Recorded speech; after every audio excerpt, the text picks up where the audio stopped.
post probably here today and the suites tomorrow. It's getting there. It's just taken 6 months to hire.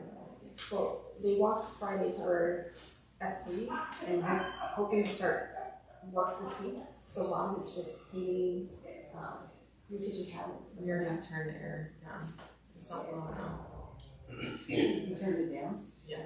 It was even hotter than this before. And it's locked.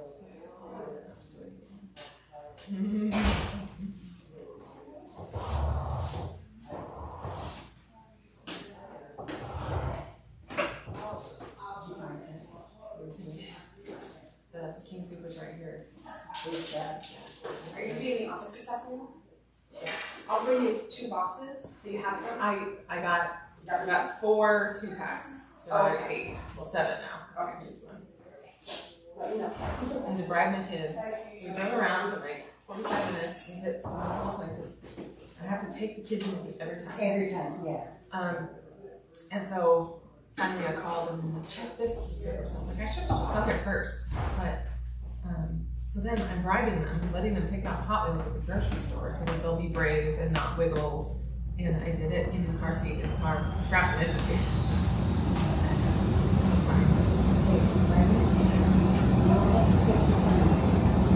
I know. You do what you have to do. I mean, and Hot Wheels are so effective in their dollars. Mabel found a bridal reception at the Barbie band. Okay. But I was planning on like coming in early.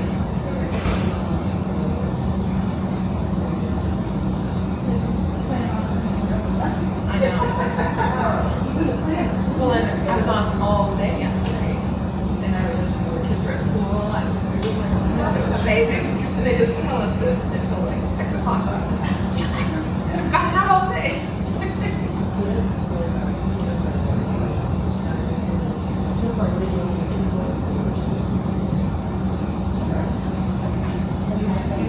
We already see your recap around already. I mean, a person would be on top. All right. Thank you.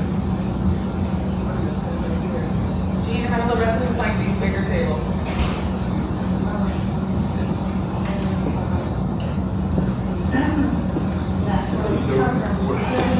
Yeah.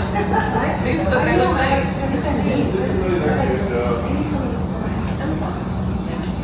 Air conditioning went out last night.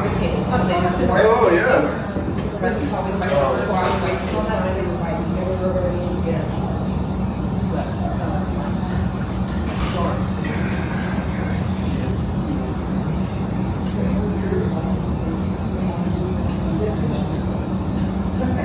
I can't decide what I've ever made for you. Like, I need like experience.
That's Luckily, this place has quite a bit of visitors. Absolutely.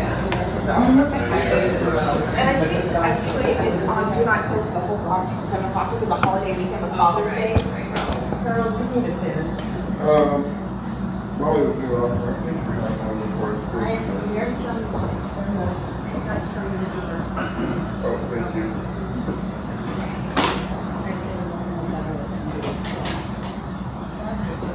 Yeah.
Saturday night and all day Sunday.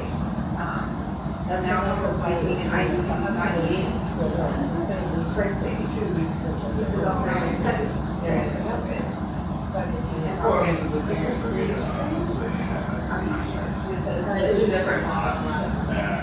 So there's a new standard. That's I think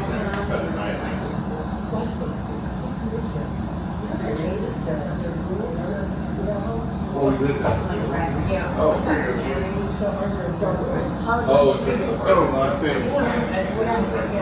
It's fatal because it is very unsightly.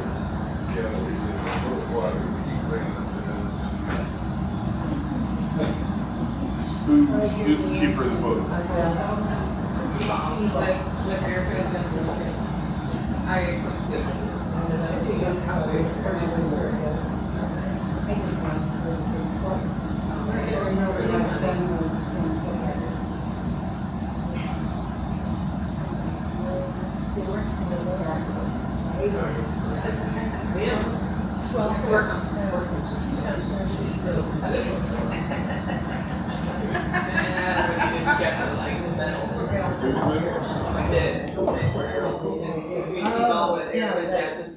Oh, yeah. Not a problem. Did you ever use Lauren camera at all? Yes, Lauren just emailed. She said she could be about 5 minutes late. She'll be here at camera.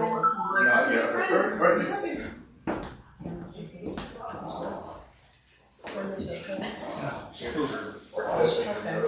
Well, then somebody will get this too.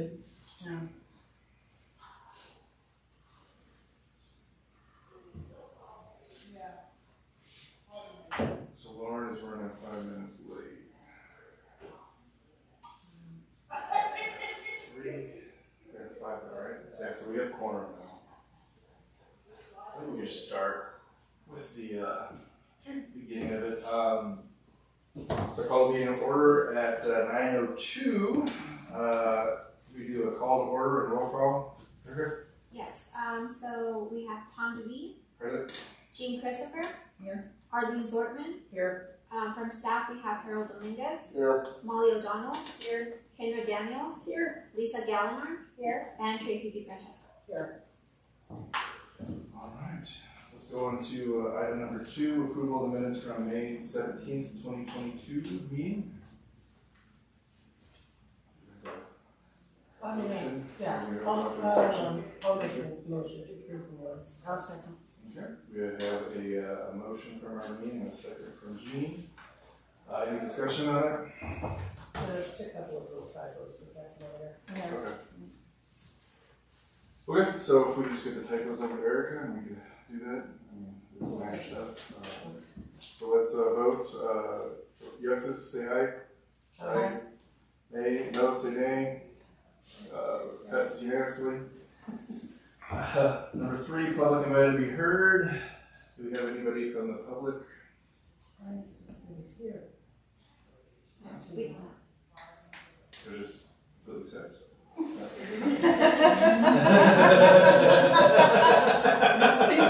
I love that one. Right, yes, they are. So moving on to number 4, organizational updates, the bylaws update. So this will be an item I go over here. So this is a very simple update to revise the number of advisory board members from 5 to 7. And we will take this to the LHA board to accept the revisions on July 5th. If everyone is good with it. So big change. Right. I mean, it's very critical and substantive, but in terms of wording, it's very straightforward. Yeah. Do we need to approve the change? I think, That's given? yeah. Okay. Well, we had a motion last time, I think. Yeah, that's what I thought. Yeah. Okay. And everything else looked right. So moving on to B, LHA advisory board member election. So since we need the new bylaws to be approved first, July 5th, which is when they'll be considered, and then we can start taking steps to open up for the election again. There's a couple considerations we should plan for.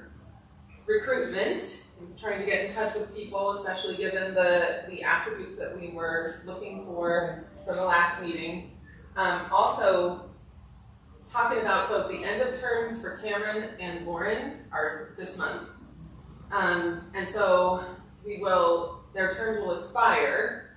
And so I wanted to bring up if there's any interest in, and if we can, do a very temporary extension just through the elections, if they're interested. I have to research a little bit about the possibility of this, but I have here on my I hand. thought it was Tom and Laura. Yeah, I think, yeah. I'm sorry, Tom and Yeah. Lauren. Yeah, and Cameron resigned, yeah. Right. Yeah. So, yeah, I think we get them extended. And then, and you're gonna ask for, we're gonna go with the 7th, right? Mm-hmm.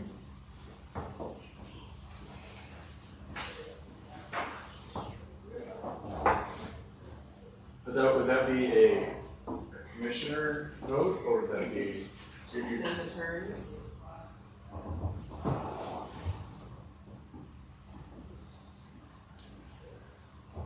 I don't know if the commissioners would need to, if it was just temporary, we can definitely let them know on July 5th. Yeah, we want to know as well. We'll have to look at it. Either way, I think you could, sorry. Yeah, I was just gonna say, yeah, we could vote today, just kind of Right. temporary, extend it, and then we could bring it up and then if need be. Temporary in terms of 2 months, 3 months? That's what I had in mind, and when it's Yeah, that's a chance, yeah. just to get through elections and have enough people to make decisions for the next couple of meetings. So we're gonna keep the people that have already applied, or are we going up totally new again? I think that it's only fair to keep the ones that have applied and open it up and accept a bigger pool. I'm open to thoughts on that, but not if they don't. I mean, they'll probably want to reapply if we don't just accept them. So I think that makes sense to let them just keep those, and we'll let them know that we're going to as of July 5th, increase the size of the board and are going to open up for more. Can we communicate then to the 2 people that applied, just that we're still in the process? Yeah. Just so that they're not hanging out there, not knowing about it. Especially if the other city council advisory boards are all moving forward and they don't hear anything. Yeah, right.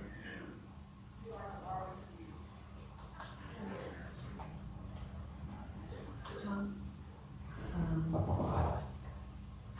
we don't need to do anything official on extension, just consensus. Well, I say let's just have a formal motion to extend it to August 30th. Right, it's 30th, 31st, August. 31. 31, okay, August 31. Okay. So somebody can make that, it would be then me and Lauren. Yeah. Would be extending temporarily. Okay. Then I'm going to move that we extend extend the life of. Extend the commitment for Tom and Lauren to stay on the board as everyone promised. I'll second. Do we have any discussion? All right, let's vote. Yes, say aye. Aye. Aye. You have to abstain from voting. It's unanimous. All right. I have a question while we're on the issue of expanding the board and extending. I tried to get on the LHA website and part of it doesn't show on my screen. So I can't see the whole thing. But while I was on there, I went to the headings, the menu part, which is in bubbles. And I could find nothing about the advisory board and nothing about applying for the advisory board. There were a couple of people that were recommended to me when I put out the word, and I was going to contact them, and I went, oh, I want to check on the website as to how we do this, and I couldn't find anything. Okay. So We definitely have the advisory board is listed there with the members under the about yeah. and then boards tab, but it does not have information about applying. So I think that's a good idea that we can go ahead and put that out there.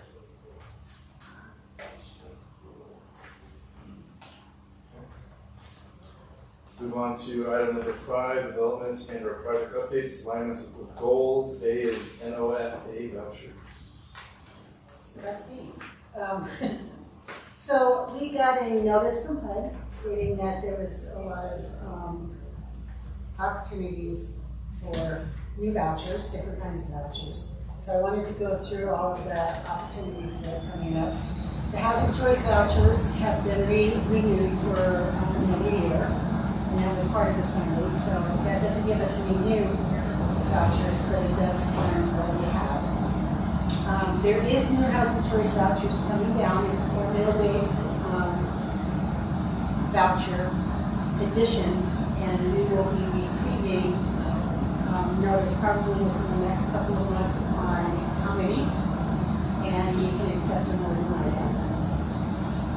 They suggest that we accept them. So are we just waiting on a dollar amount or the actual number? The actual number. Yeah, okay. So they'll give us a number, and Are they giving us dollars too? yeah, the numbers. But again, that's not going to be until probably further into July.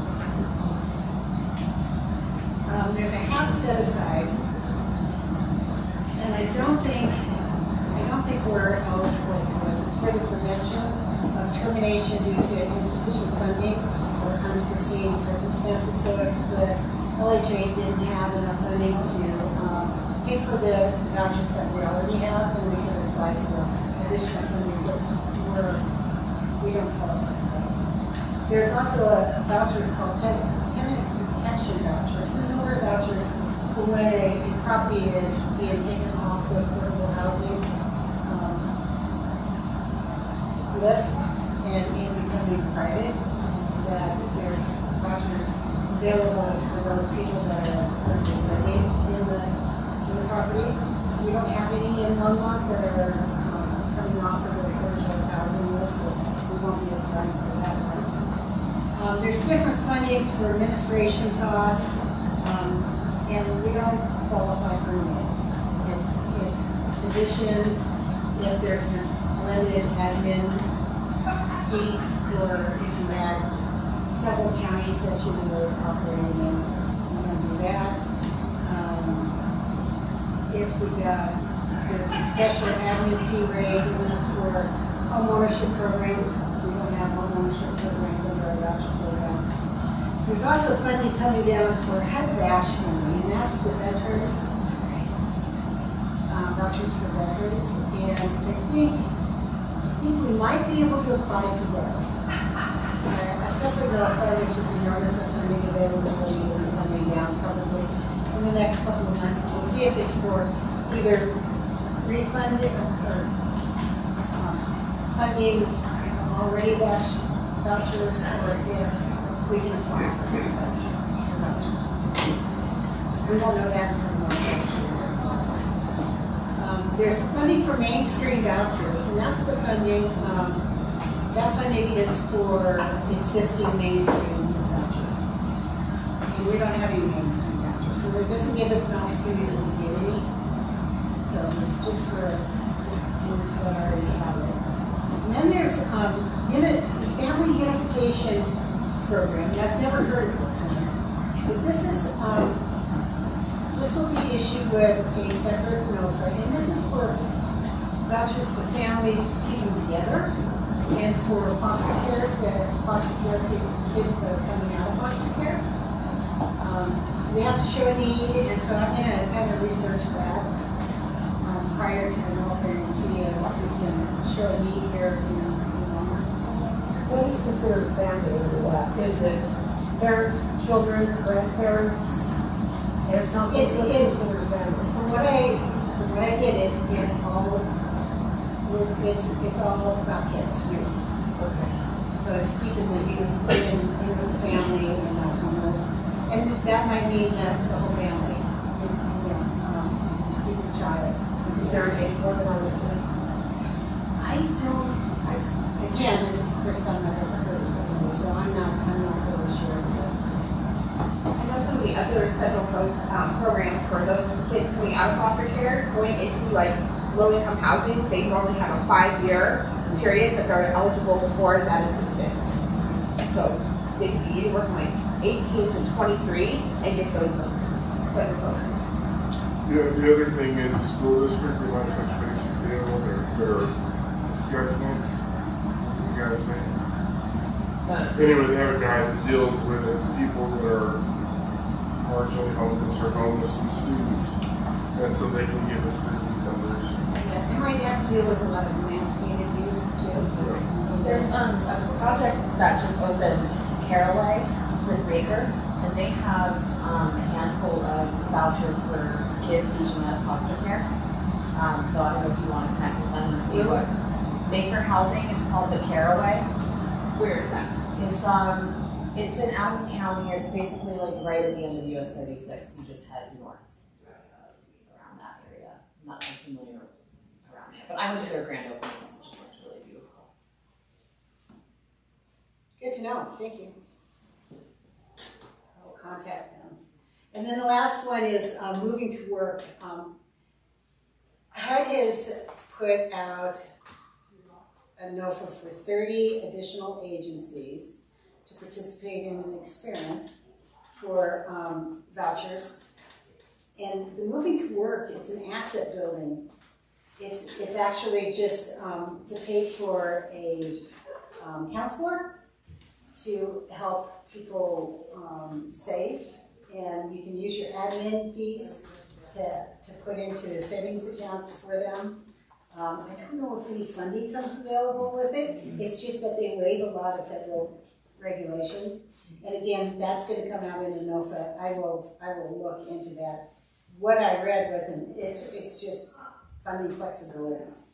And I don't think we're out of position to be too flexible for funding at this point. Yeah. But I'll look and see if there's any funding that comes with it. I wonder if we could tie it to like the PI program with the county. You know, we used to fund the PI program with the CDBG funds, and it was a difficult program to get up and running and constant. But that's what I was thinking when I read this PI program, that it would be something that we should partner with. Yeah, I need to start something that's already there. It might be helpful for like residents, because it's one thing to just put money aside and know like, okay, if someone's gonna match it, it's another to like understand like, money in general, like why and how it works and what the benefits are long term and how to deny the urge to spend now. Which I have a problem with. What did you call that program? The PI program, personal investment something. Okay. Because we had, under the RISE program that was in the neighborhood, there was a lot of financial advice given to the RISE families to the point of building their credit and how to do that, and how to budget, and how to, and not just save, but how to budget, and there were, and I probably mentioned this before, out of 9 families, there were 2 of them that bought homes after 5 years of that program. So the whole financial issue, the whole financial picture was presented, and if Pi does that, that would be, but that's, and there are rumblings in Longmont that they want to kick up the RISE program again. So we might have resources that can pull it together. Yeah, and I'm all for financial counseling. Yes. To yes. Our residents. Yes, especially the families. Yeah. But again, I don't know the ins and outs of this, so I don't know from the inside, so. Is financial counseling offered through the senior centers? I think the senior center does have some financial counseling for, They do. but I'm trying to think, the counseling, the Boulder County counseling programs, we've funded through the CDBG program, they provide financial counseling to people in Longmont. Their CDBG funds. Yeah, not to any income level. Yeah. Yeah. So that's it. That's my report for the funding. Let's go on to B, development updates. Okay, so just talk about some of the highlights on progress we've made since we last met. For Village Place, we have Sarah Bott, she's going to be our consultant on this. She's the same one that consulted us on this rehab. We have her under contract. We have put out a request for qualifications for legal services. So far we have 1 decline because we put a not to exceed without authorization. So just some sort of controls, but even though flexible if it was needed. We put that at $100,000 and we got 1 decline so far. But we still have the proposals are due today, at the end of day today, and so we will see what comes through. And then we're doing document gathering, analyzing rent rolls, getting things prepped and ready to take off on that. The Christmas 2 project, we close on Friday. All right. Yeah. All right. Finally. It was we've talked about some of the challenges, obviously the construction cost escalation, but then this is our first LHAAB project we're putting ARPA funding through, and there's a lot of talk about how ARPA and LHAAB go together. And so we had to do a lot of due diligence and creativity to make sure it played well with the equity structure. We got that all sorted out. We got all the city funding passed to LHAAB and ready to go, so we're ready to rock. So they should start construction July 1st is their target. For the Hover, the land over by Hover, so this one's an LHDC asset currently. They purchased it for $800,000.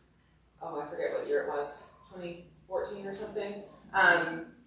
And they use city affordable housing funds to purchase it, so they have a loan that's due back to the city. So there's a couple things going on. We're talking about how that transfer of assets over to LHA could go and how to deal with the $800,000.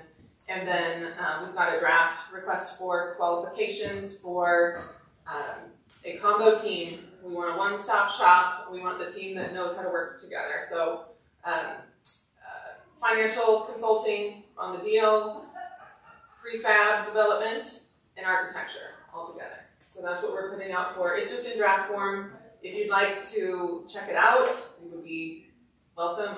I would welcome your feedback on that, since this is the first real mass development like that we've put out. Looking for a full team.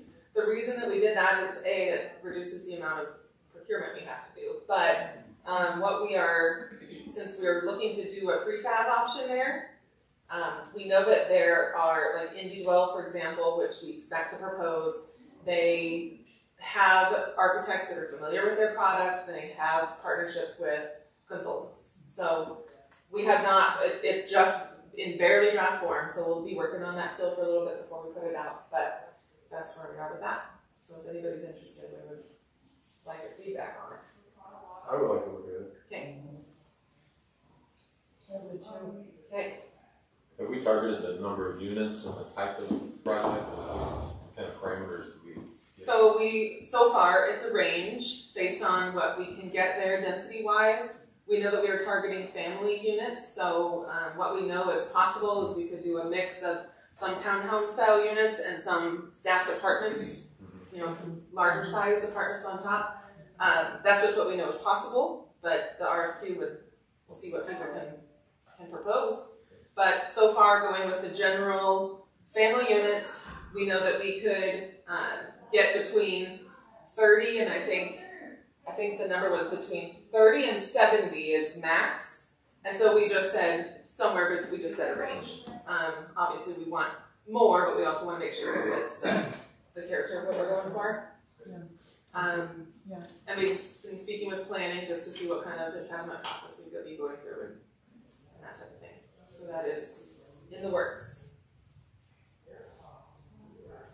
Next, now that we have Katie Pung on board, we are just rocking and rolling. So, affordable assisted living. If you need a refresh on that, we're talking about researching ways to use our ARPA funding to provide a pipeline for LHA residents that are in need. So, we have been doing a lot of research, and we have a lot of good resources out there right now that are kind of kismet coming together. So NDC, the National Development Council, the city has a contract with them to help on an array of development issues. And they have a lot of experience doing affordable assisted living, like LIHTC funded assisted living. And then we met with another developer on another project, and he said he just threw out assisted living, and my ears perked up. I chatted with him after, and he has worked with NDC and affordable assisted living in Illinois. And we're just having conversations around the community. We meet with Cinnamon Park or Senior Housing Options later today just to find out kind of what their operational structure is and using Medicaid. And then we've already been talking to Hover Communities. They have land. They also have a need. And there's potentials that we're just chatting about to see if something works for all involved, where we could each have a pipeline. One build with half and half split units.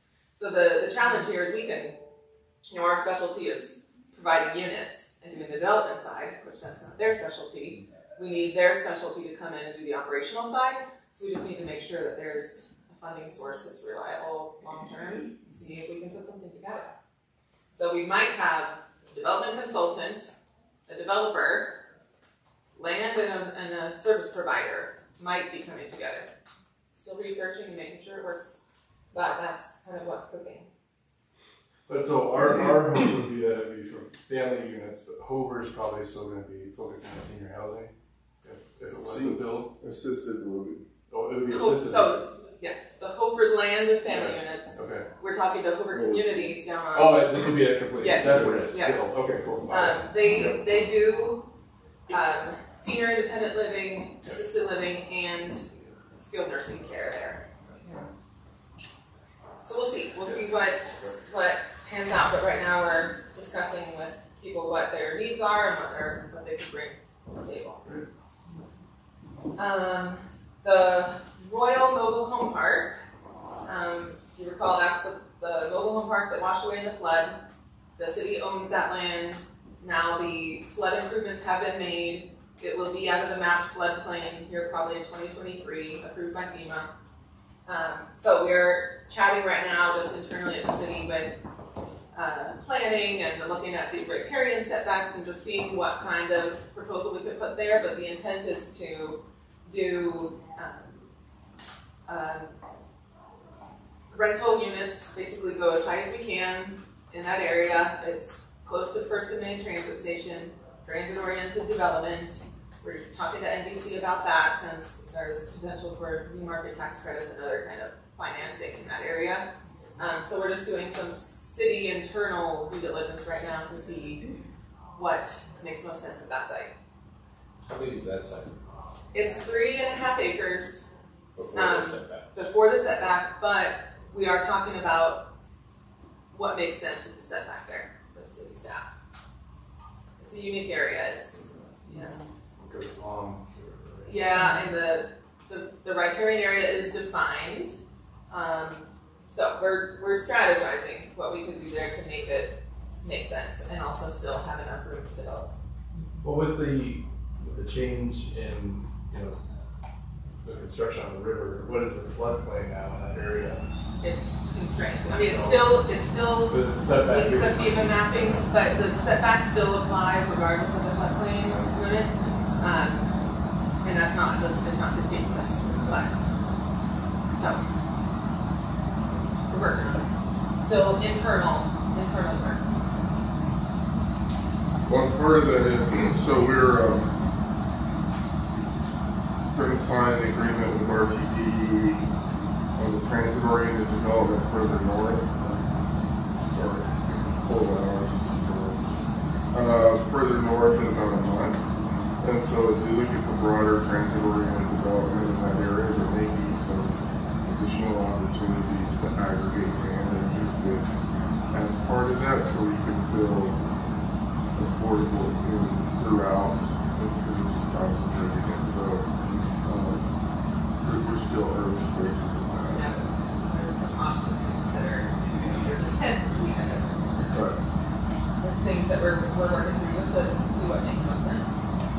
But the intent is to have transit-oriented rental apartments there.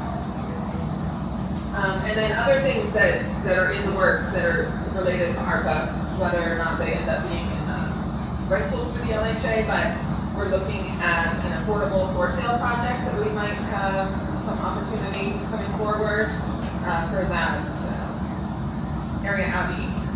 And then a transitional housing or some sort of unhoused option. These are all very early. We're looking at what is possible and still need to do some research on partnerships. So that's the main development updates. This is where we've been real busy the past month. Now that we've got specialty expertise now. Well, that's a big update. Yeah. There's a lot of those things we talked about a year ago is, gee, would it be nice in 5 years if we could do this? And here it's coming possibly sooner. Well, then you got Sunset Heights is still kind of long. Oh, I forgot. I knew I was forgetting something. Yeah, so we got the 90% tax rate award. I think that happened right before last meeting. Yep, right. And so we're just this week we're starting regular updates to get with elements to start pointing out everything that needs to happen. The idea is we should be able to close on the financing about March 2023 is what they estimate, and then construct right after that.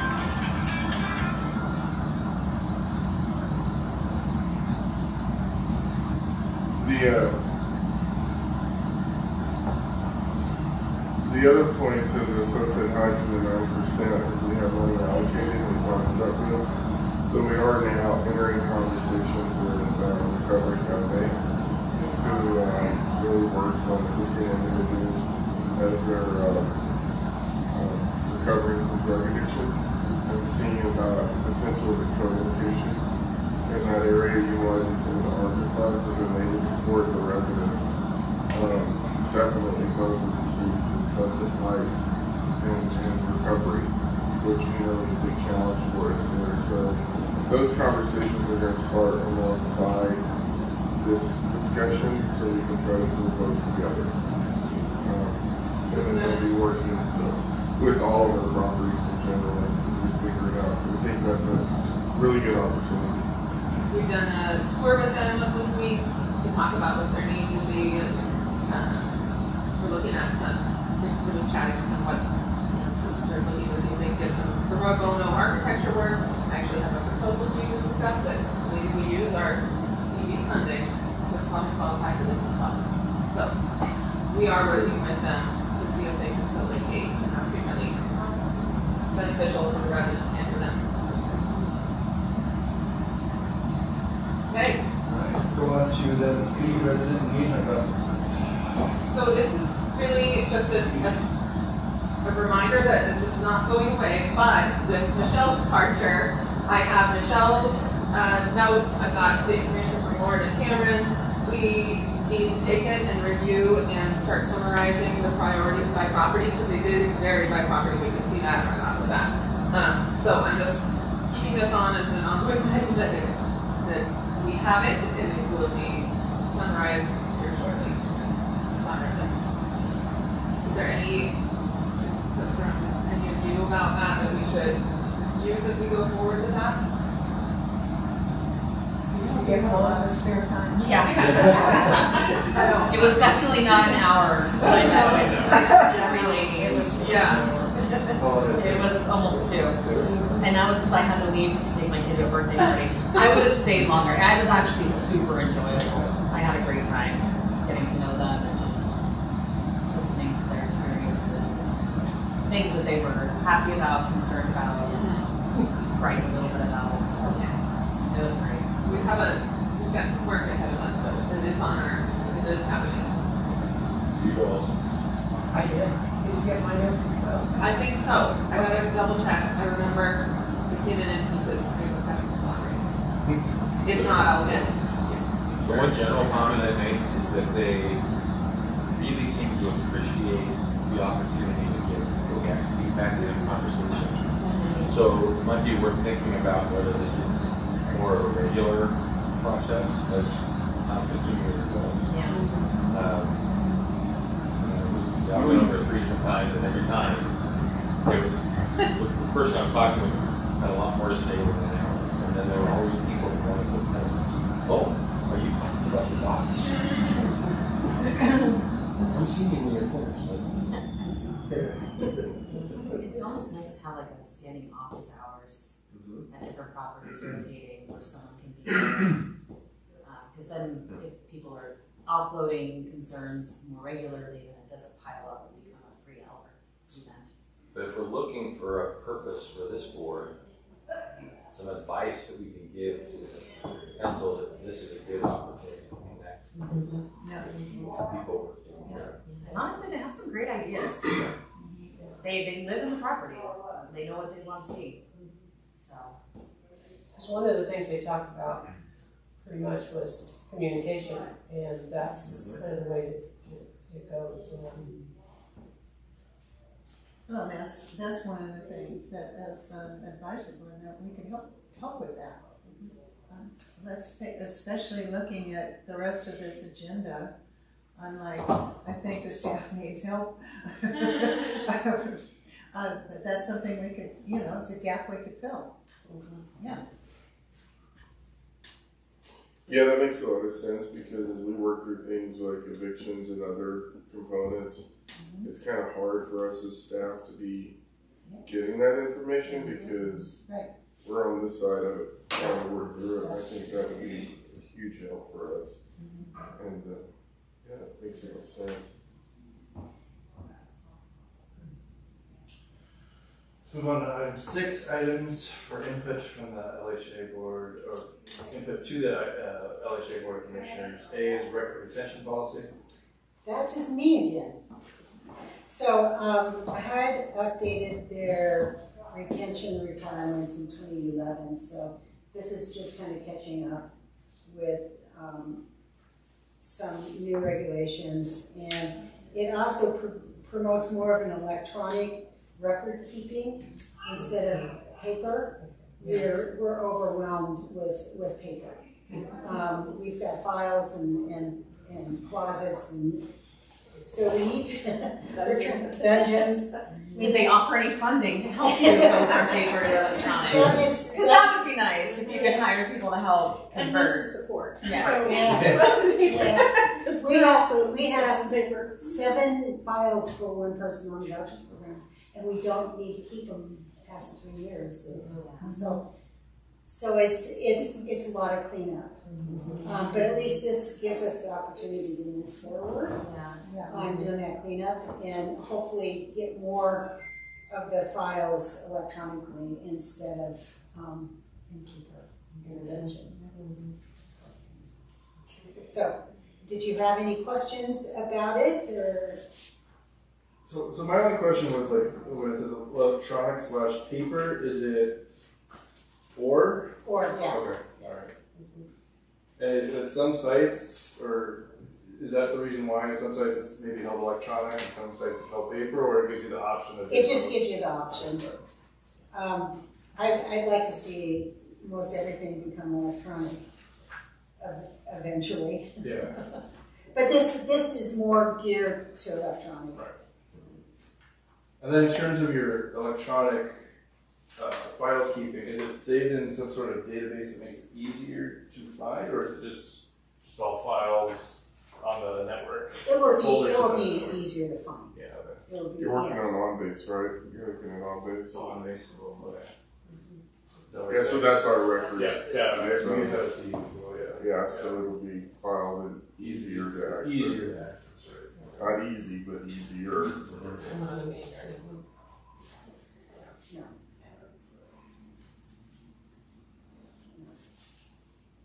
Well, it also has controls on who has access to it too.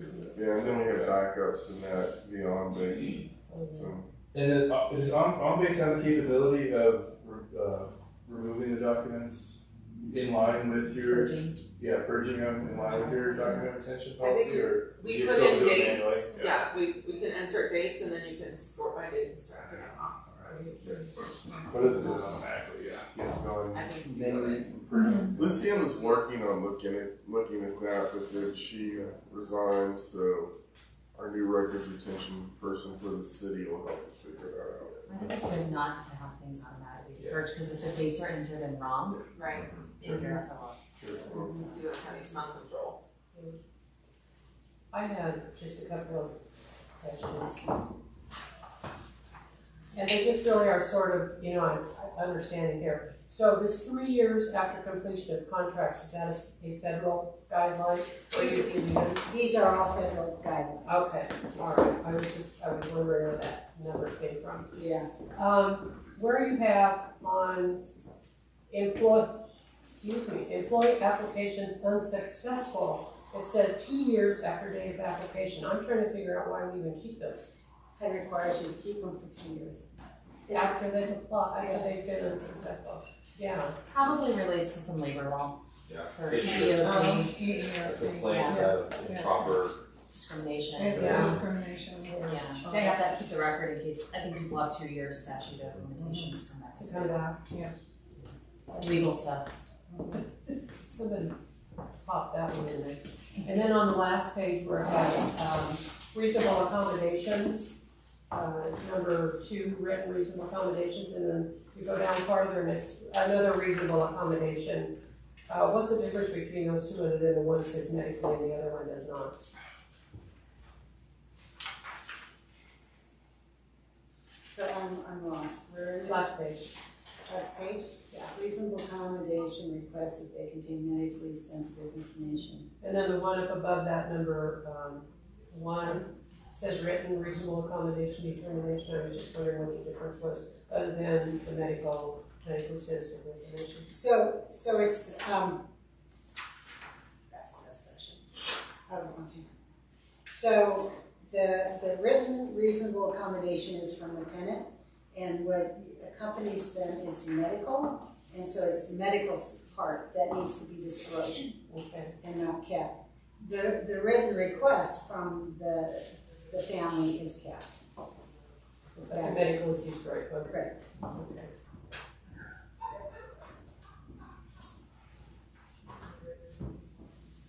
Any other questions?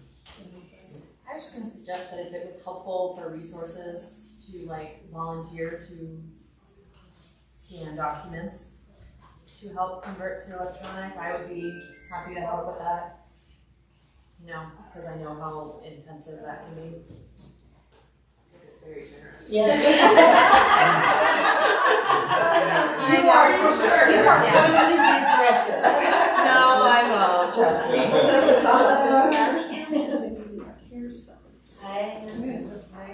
We found that we were very paper-oriented organization, and when we had to go COVID and do it at home, there was a lot of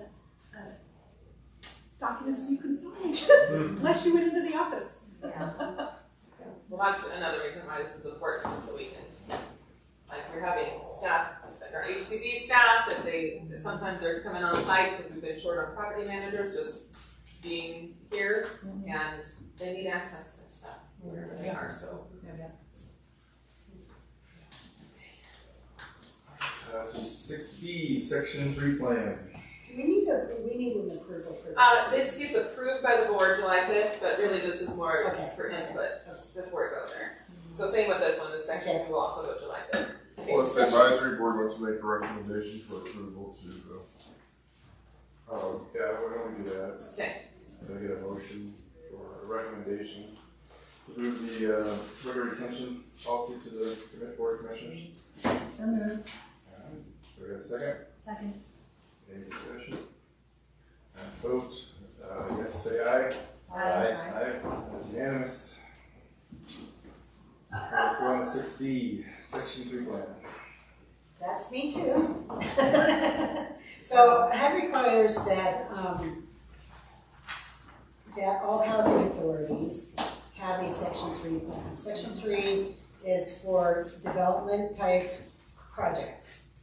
And anytime LHA puts any funding into a, not maintenance, but some type of construction, if they put money into it, then they have to follow the Section 3 requirements. And that Section 3 is just a way for local housing authorities to help employ tenants.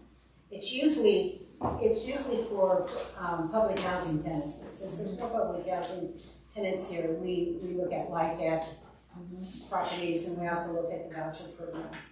And so it's just a mechanism for HUD to get preferences for those participants to be hired on construction projects. So any construction job that they could do, anything related to the construction, even though it might be in the office of construction and doing office kinds of things. If the LHA hires somebody to do because of a construction project, we have to follow the Section 3 rules. If the construction contractor is paid over $100,000 for the project, then they have to follow Section 3 rules when they start hiring for that project, specifically for that project. Okay. So really, it's not us to necessarily follow, it's us to monitor the contractors to make sure they're following. We have to, anytime LHA puts a penny into a project, then we have to follow. So when we do our procurements, we have to, there's a Section 3 contractors, if they're, if 50%, if they, it's really hard to explain. It's a 3-day training for figuring this stuff out. But they would have to follow. For example, like on the spoke, BCHA didn't hire anybody specifically. Pinkard, our contractor, is a Section 3 contractor, so their staff, they follow Section 3. Right. They're certified, so that when I had to do the compliance reporting, all I did was just say, they're certified. We're good. Yeah. BCHA hired no one, through the certification. It is very complicated. It took me a while. I was like, what are we doing? I know, and they changed it. Yeah. Just recently, and that's the reason we have this new Section 3 policy.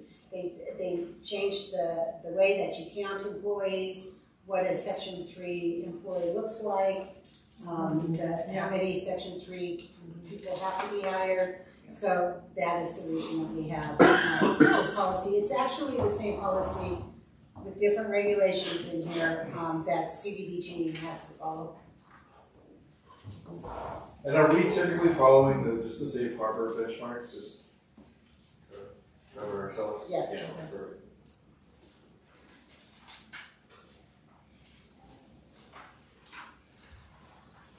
Any questions?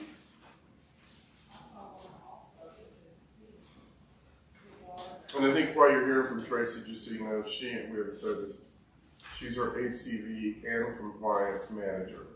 So this is her compliance work that she's doing, which I don't think we've had. I mean, I'm looking at Cameron for years, and so this is the compliance part of what we hired Tracy to do, or what Tracy moved over to do. We stole her. Yeah. It's a little barn. We stole her. Thumbs, one for one. It's much more refreshing to think about how we do comply than how we make up for our failure to comply. Right. Well, we're gonna be in that mode for a little while.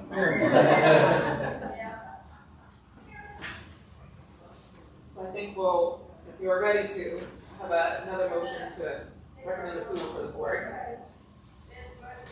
I'll make the motion. So we have a motion to approve the Section 3 plan for Longmont Housing Authority. Vote yes, say aye. Aye. Aye. It's unanimous. Let's go on to 6C, Briarwood loan refinance. So, Briarwood loan was due April 1st of a loan payment of about $457,000. We decided to go back to First Bank and see if there's an opportunity to extend that. So we're looking at a 15-year loan, so we don't get in that balloon payment situation again. It's at 4% interest rate that we locked in. And what they're going to do is they went out for $500,000 based on the appraisal and everything that was done. Any cash back, we've decided to take that and create a replacement reserve for the Briarwoods because we do not have one. There's no separate cash that was ever set aside to do any type of repairs of the Briarwood if needed.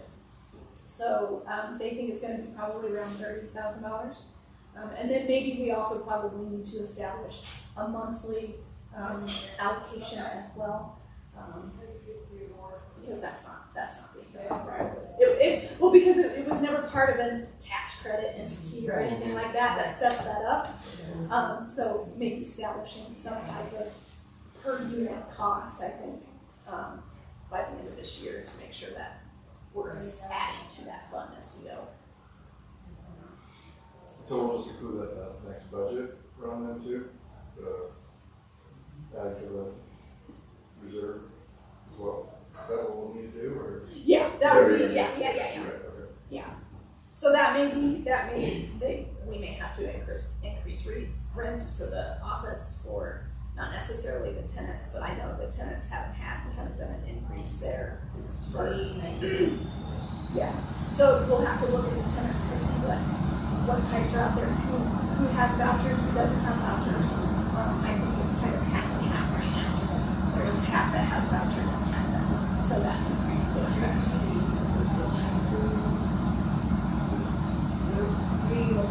We're over 60% vouchers, and then we're adding.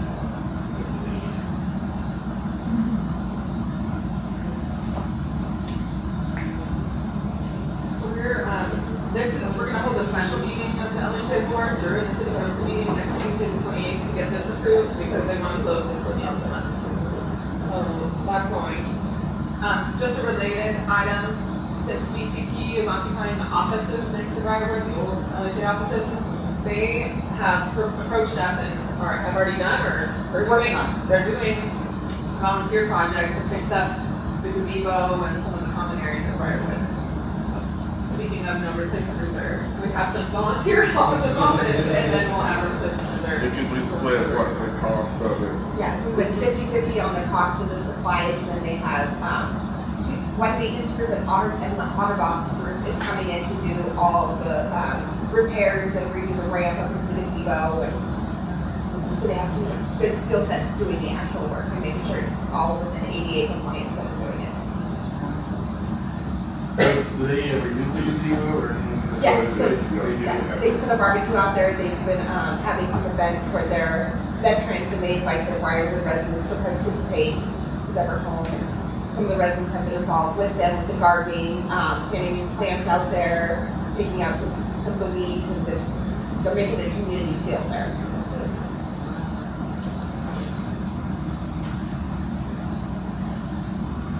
Let's go on to number 7. Anybody have any items not part of the LHA work plan or goals? Ed? It's kind of the one that's always on the agenda. Okay, let's go on to number 8, LHA report. Update on operations. 1 is occupancy report.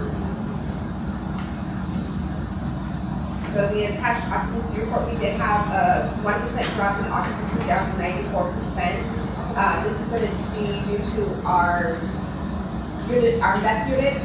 We're now currently at 6 or 7 meth units in the portfolio. And then we had some maintenance, but now I'm fully staffed for maintenance. I had one maintenance who was injured, who was only working with limited capabilities. I had one out on surgery. But we hired, everybody's back to full capacity. So we set some guidelines. I had a big maintenance meeting last week with my managers and the maintenance, setting time frames, getting everybody on the same page of how we're moving forward on maintenance requests, maintenance time frames, turn requests, vendors. So we're hoping to see these numbers come up pretty quickly. Now that, like I said, we're fully operational on the maintenance side. The details are below, so I'll go over some of these with the property updates, which is the next portion. But any questions on the occupancy? Lisa, are all of the meth units having to be done by outside people? Correct. This is a state requirement.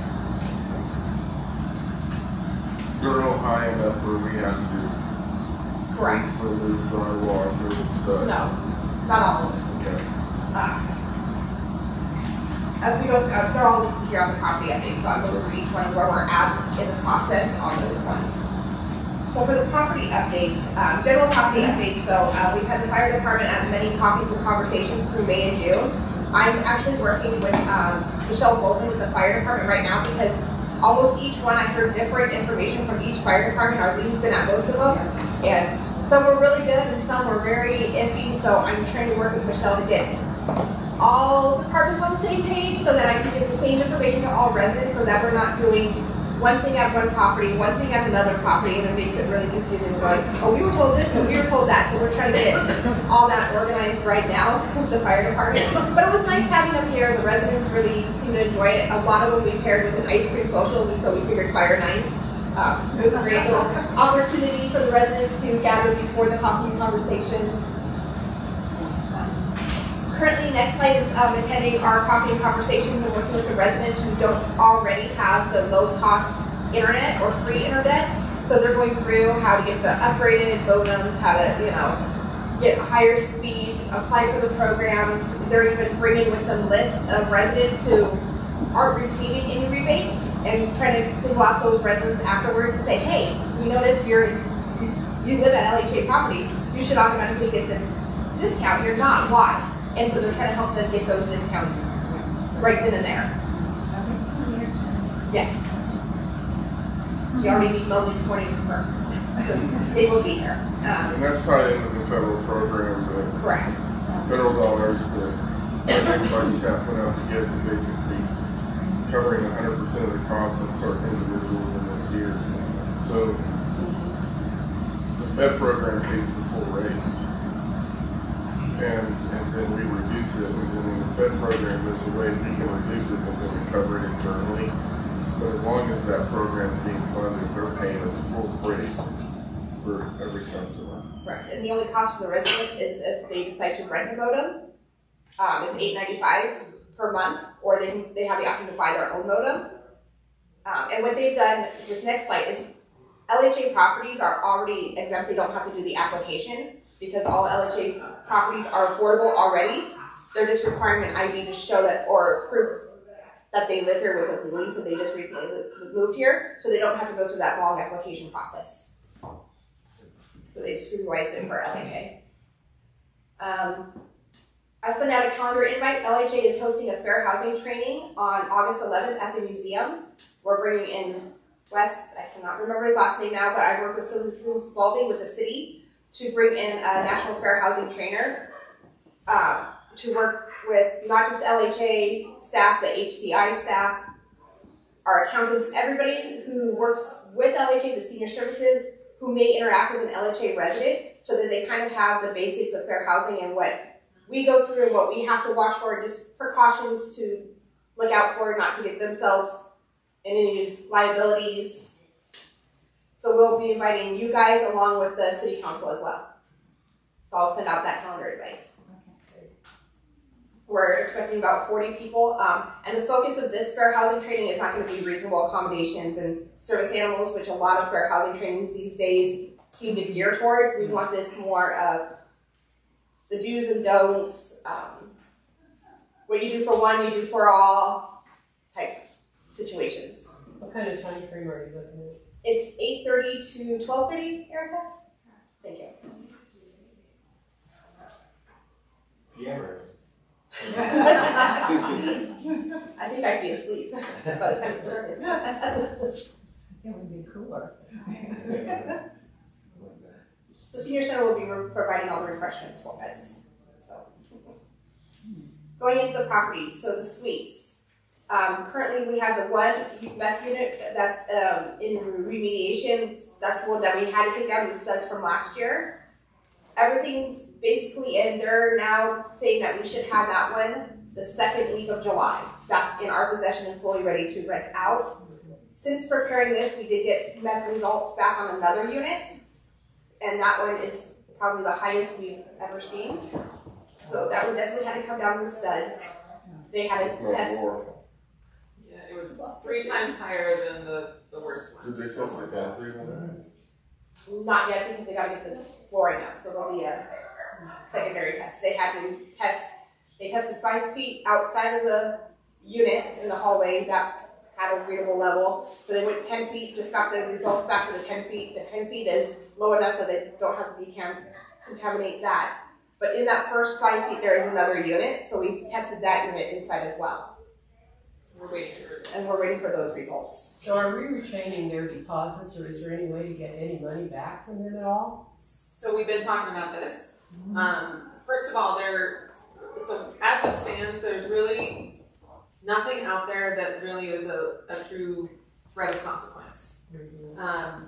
Sometimes by the time we get the testing done, they're gone. In this instance, we are going to see what we can do about pursuing a civil case potentially, because we might have a window of opportunity still. But generally, what we have talked about doing and that we think is a good investment is you can do Amazon, which she's been doing, just at-home tests as a preliminary screening, and then you bring in the professionals if you get a reading. We've been talking about for any new move-in, doing a preliminary test, showing those results, and having a new tenant say, look, this is a clean unit, and then on recertification every year, we want to test every unit at this point. It's just to show residents that we are watching this, that we take the safety of the neighbors very seriously, and that is some sort of threat of consequence. And so if we can, especially for new move-ins, if we have that clear result, and if it ever comes up not clear, then we have a before and after. Eventually that could be relied upon. For now, it's just a recertification, and if it comes up, we can't necessarily say it was definitely you or not, but it's just at least something out there that shows that we are taking this seriously. There are consequences to this, because it's just crazy. That really would fit with anything related to maintenance in the property. Right. Because we go in afterward and inspect, how it's been used and if it's normal use or excess, and this has become part of it. So I think that's a fantastic process. So I sent everything to our attorney on Friday because they're working on our lease, but they're also going to work on the disclosure addendum, because Montana is doing something like this already at a lot of properties. As I've been doing my research, they have a big, meth problem in Montana. So landlords have started doing this.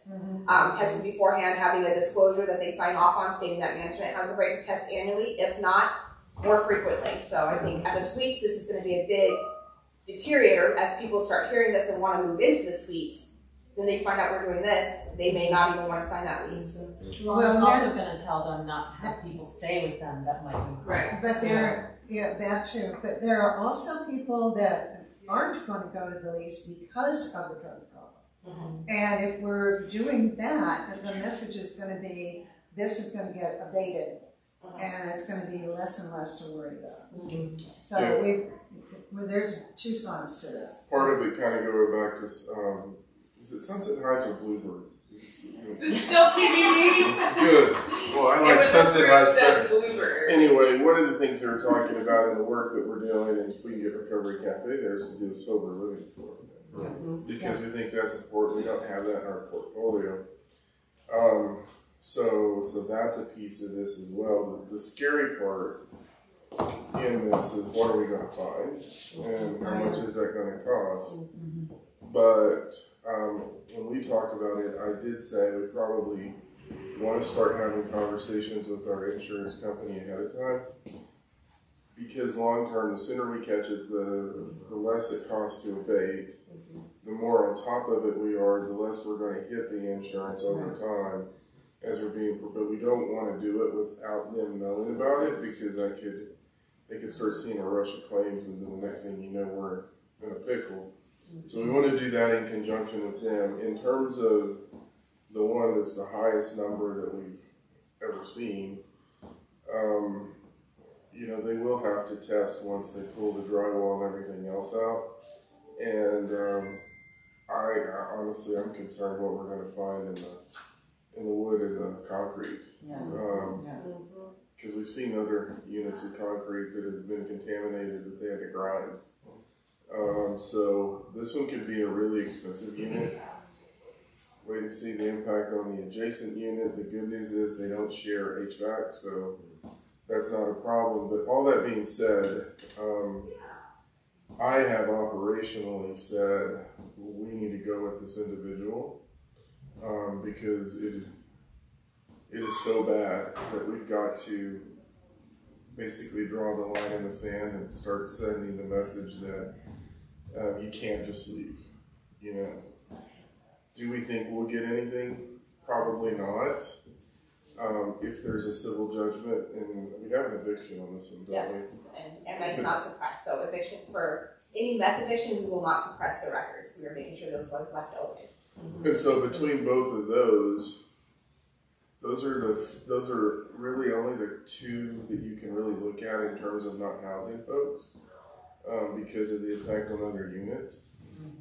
We didn't want another housing authority or another market rate apartment complex to deal with the same individual, knowing that this is likely going to happen again. And we're also talking about how do we talk to private landlords about taking a very similar approach, because a lot of times when they go through the eviction process, they just they'll say, "Oh, I'll leave at the last minute," and so they don't go through the eviction, and so you still have somebody that's contaminated a unit.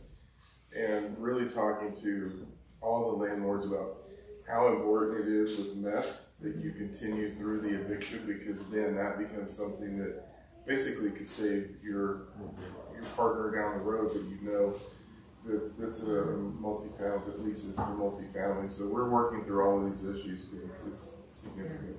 And at the end of the day, it impacts the residents. And I don't think there's a single property where we haven't seen meth contamination. Now, Fall River? maybe. No, give it time. But I mean, so the framework on this is, even though we have age restricted units, we're seeing this all over. Privates are seeing it too. I mean, we're no different. But we are definitely talking to Molly and Lisa about going pretty hard on this one. So at the suites, do you also check the mental health units as well, or do Yes. they? Yeah, as management, we go into every unit every year, so we're putting eyes on it. Well, this is great because this was brought up at several of the properties that I went to, is, what's being done to deal with this. Yeah. So at least there's an answer now. Okay. Is there, go ahead. Go ahead.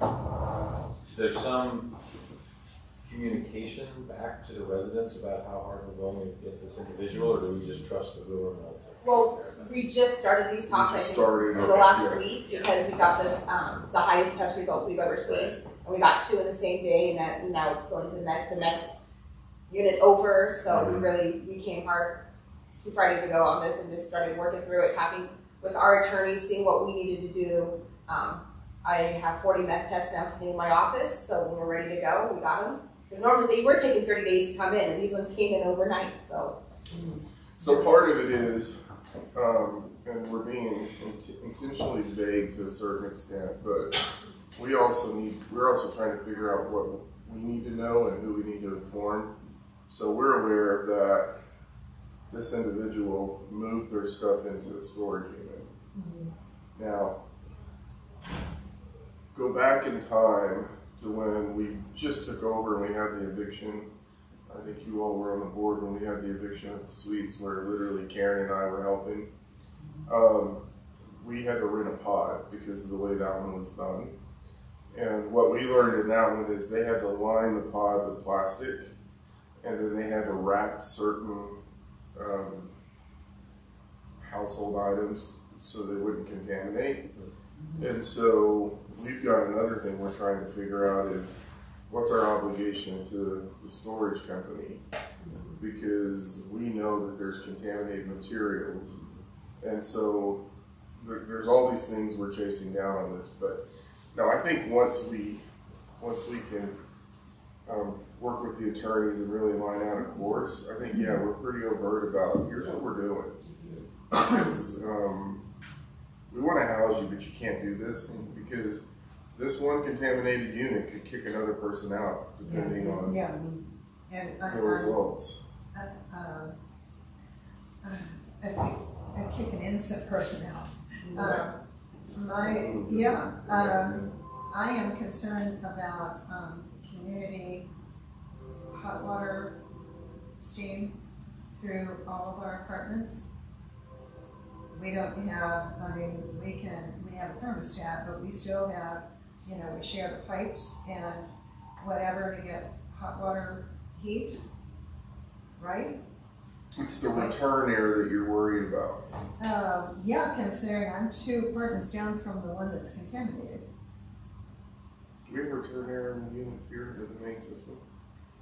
Could you just find out? Yeah. Yeah, just find out. Yeah. Yeah, typically what I've been made aware of, it's not when the air that's blowing in, it's when you have the common return air where it sucks it into the main system. Do you guys have window units? So, yeah, window. She's worried about the water pipes. We gotta look into it. Yeah. To your point, Cameron, yes, we do plan on doing, once we have enough information, do plan on doing a communication effort, especially ahead of next year's recertifications.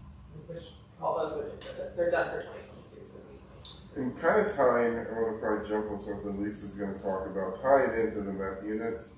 They made an application to CDBG and it was approved, and so we will be able to we're now going to put cameras in all our housing authority units. Okay. Those that don't have The common.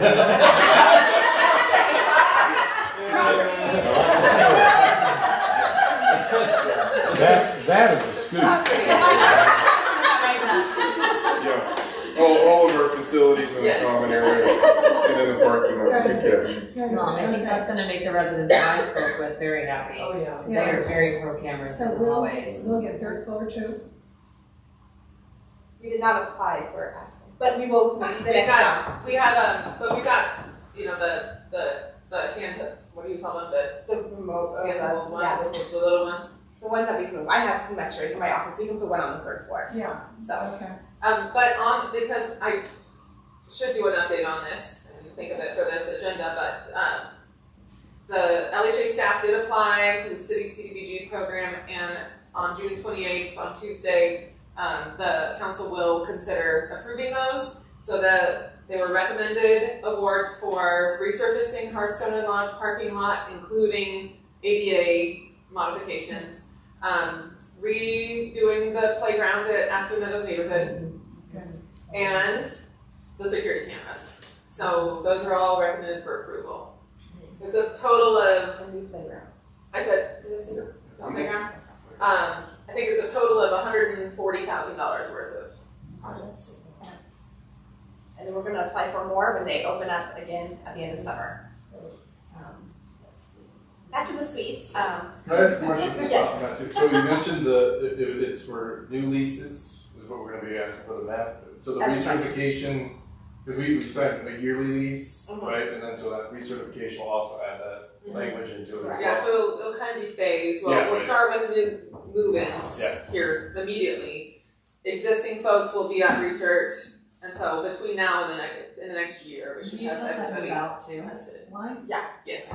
why couldn't you blanket, just an amendment to the current lease real quick with everybody? Well, that's what we're working on is a disclosure. Yeah, That stays. okay, all right. Because though the crime-free addendum does give us the okay to go in and test, Yes. we want it even more clear that LHA is going to be proactive on this. We're going to be going in and testing at least annually, at minimum, if not more frequently. Okay. Well, more frequently would be on what cause? It would be if we have cause, Okay. like when we had as a situation at the suites that's already been an eviction. Yeah. We had the lady wrap something, put it on her neighbor's door. When they unwrapped it, it was a meth pipe. Right. So we went through eviction on that one. That unit was tested. That's one of our other meth units at the suites that should be back online this week. We're just waiting for the final test. That was a low contamination, but things like that. They're arrested. We find out they were in possession. Then we're going to want to test that unit, and we'll probably test them and 3 or 4 others in the building. So it's not just one person being tested at once. We're going and doing a group and rotating throughout the It's building. reasonable cause. Well, yeah, I just want reasonable cause. Yeah, I don't want anything negative happening to make it in the papers. Yeah, no, somebody, who were we talking to last week, where somebody goes, well, can't you use the city's dogs? And I'm like, nope, we're not doing that. We're not going down that road. They wrote to, they were new, I guess I had to explain them. Yeah, that's good enough. And then one other question on that. So would we be testing, so if we added that into the new recertification process, would we be testing at that point or the next recertification process?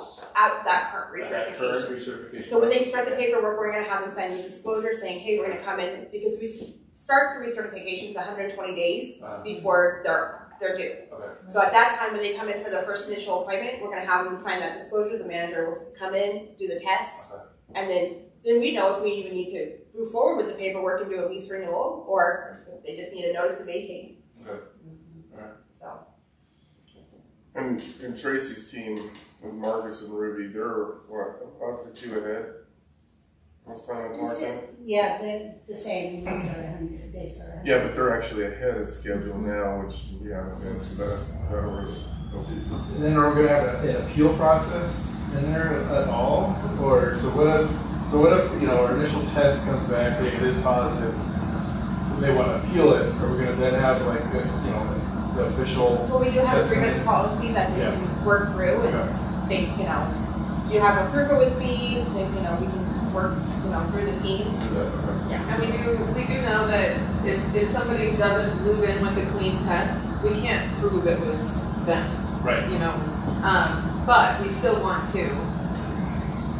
This is all said without understanding how many will pop up, but we do want that resident to be living in a safe unit. So whether it was them or not, we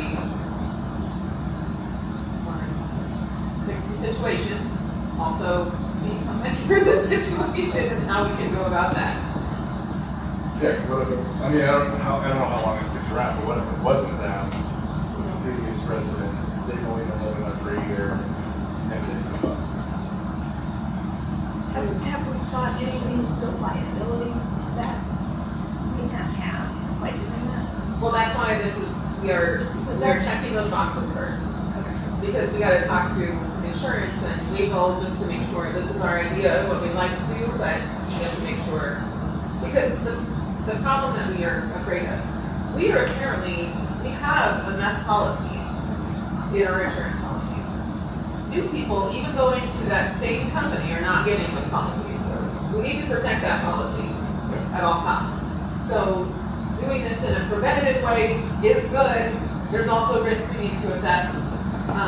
And keeping, especially everything low level, keeping it out of our deductible and keeping it out of claims as much as we can, depending on the amount. And that may be, that's part of the insurance conversation, is that if we can really work with them and demonstrate how over time the cost of remediation is going to decrease dramatically. Right. There may be a cost on the front end, but it's probably not as significant as what we're finding in some of our units, and we're making an economic argument for them to then partner in how we're looking at it. So we've got a lot of work to do. And just as an example, so for next door, I have a townhouse, and that one's they're estimated about 150. The one here, we're probably gonna be right around 5,000 because it wasn't as contaminated. So if we can catch them early where it's not contaminated, or we catch it, like I said, really early in the door, our costs are nothing. Basically, what our deductible would have been. So. What is the cost of that one at the suites? The new one, yeah, I would say based on the trend and what we're seeing, probably close to 150 to 2, depending. Whole brand new.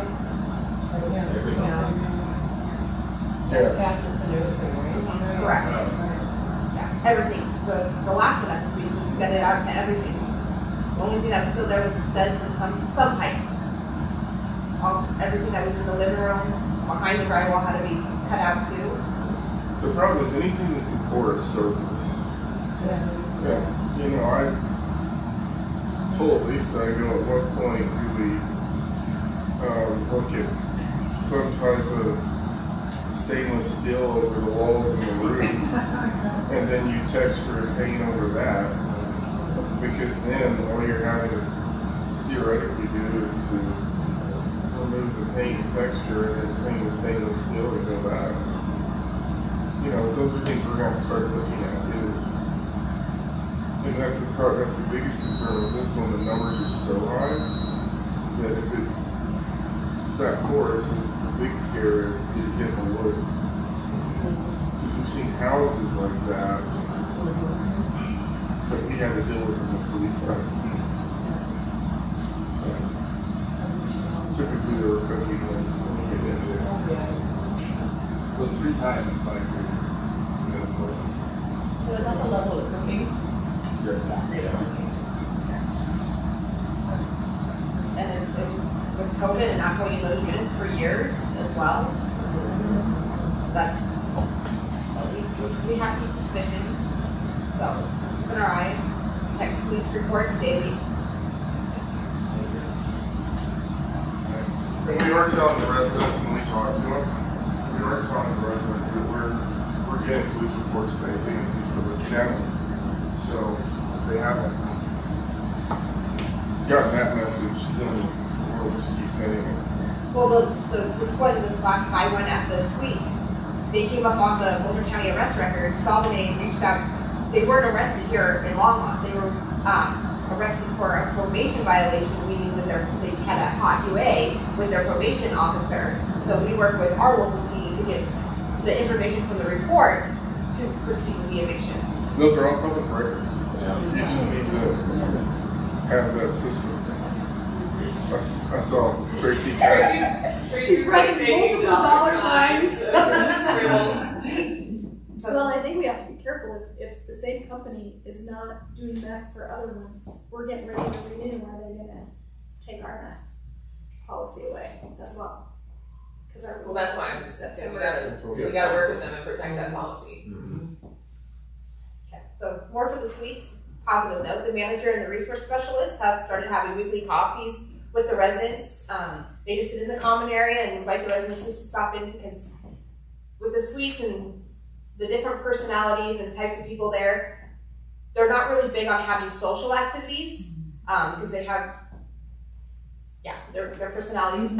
So the manager resource specialists sit in the common area and just make themselves available for those who want to come, communicate, and they try to connect them with other residents who may have similar want gardens, personalities who might want to walk together. So some are volunteering together. So we just started this a couple weeks ago, and so far so good. The residents are really liking it. They've had about 15 residents participate.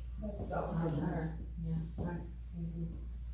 Aspen Meadows Senior, house construction, replaced part of the second floor up here on this north wing 2 weeks ago because the subfloor, was malfunctioning, causing the vinyl to break. So they've done a test flooring. We're going to watch that for 2 months and then possibly have to come back and do the whole building.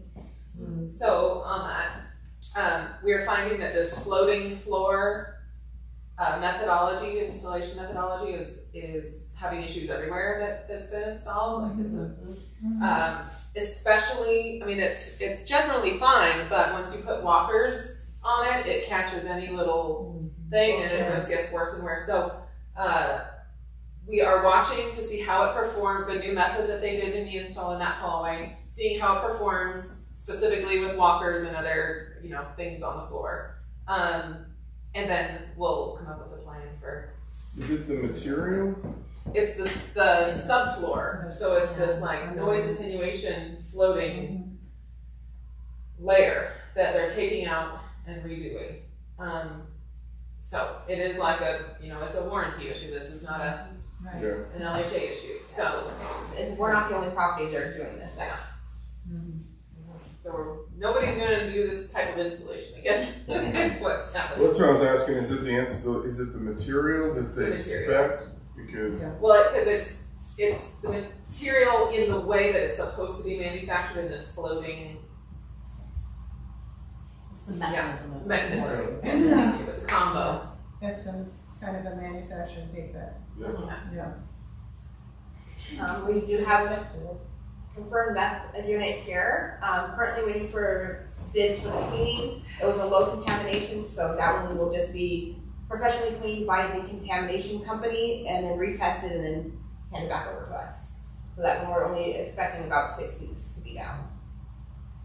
We are working 2 evictions, one for felony trespassing and one for lease violations. I did speak to our attorney the other day, and he did state that if any residents reach out to advisory board members, city council members, anybody about evictions, just tell them to contact our attorney because they are in that legal process.